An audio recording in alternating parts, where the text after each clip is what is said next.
Family went camping in mountains. Years later, drone captures this. The Carson family wasn't the type to do things halfway.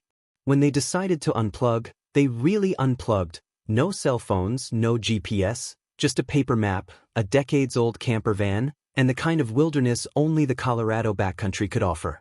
It was supposed to be a bonding trip. 1 week in the San Juan Mountains. Quiet mornings. Campfire nights.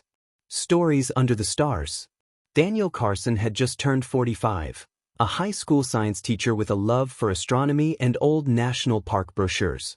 Lila, his wife, was an artist and a bit of a recluse. Their teenage son Julian was obsessed with technology, the kind of kid who brought a drone, just in case. 9-year-old Sophie was all laughter and motion, a whirlwind of curiosity. On the morning they left, neighbors waved them off. Lila snapped a photo of the kids next to the van. Sophie made a peace sign. That photo would become the last known image of the family together. Because they never came back. 3 days after their expected return, the school Daniel taught at called in concern. Lila's sister stopped by the house and found the mail untouched. A search party was launched, helicopters, dogs, volunteers. But the Carson Trail vanished just outside a rugged forestry road that wasn't even on most maps. Park rangers found the van parked neatly at the edge of a trailhead, miles from any campsite.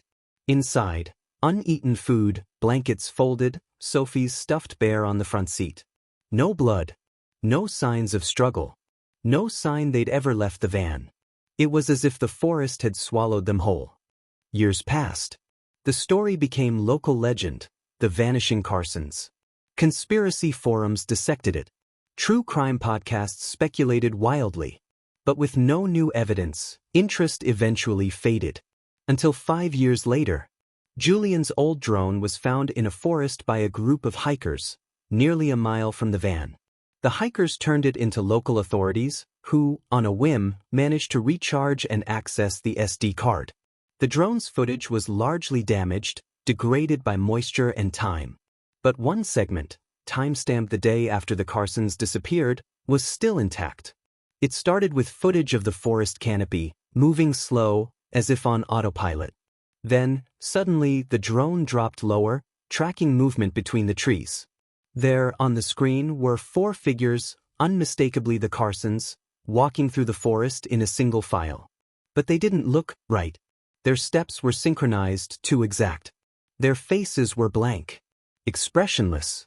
Sophie was smiling, but not the kind of smile a child should wear. It was wrong, unblinking. Behind them, something moved in the shadows.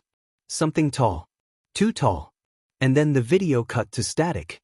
News of the drone footage reignited the case. Experts tried to analyze the video, but frame by frame, the data became corrupted when examined too closely, as if something didn't want to be seen. But Lila's sister, Margaret, remembered something else. She recalled Julian's fascination with mapping, how he'd programmed a custom GPS grid for the area on his laptop before the trip. That laptop, retrieved from their van and stored in evidence, was still intact.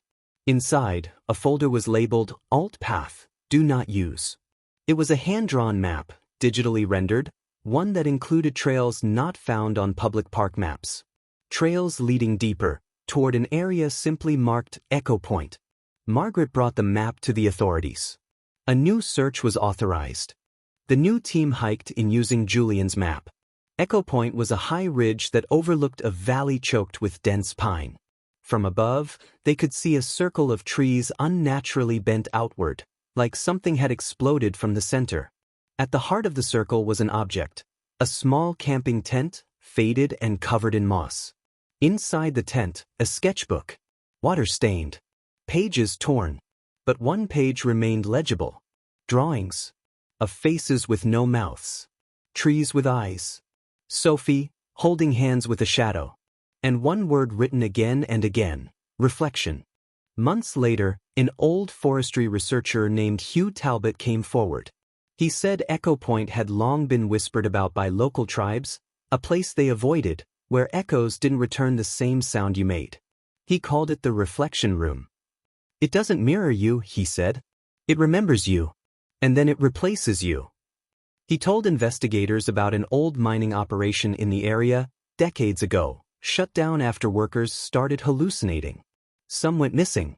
Others returned, different. Not evil. Not violent. Just not themselves. They forgot who they were. Because the forest gave them something else. Then came the final shock. A local filmmaker, inspired by the case, sent a drone into Echo Point with high-resolution sensors. It streamed live.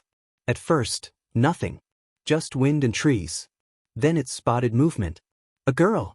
Wearing a purple jacket. It was Sophie's. She looked up at the drone. Raised her hand. And whispered something.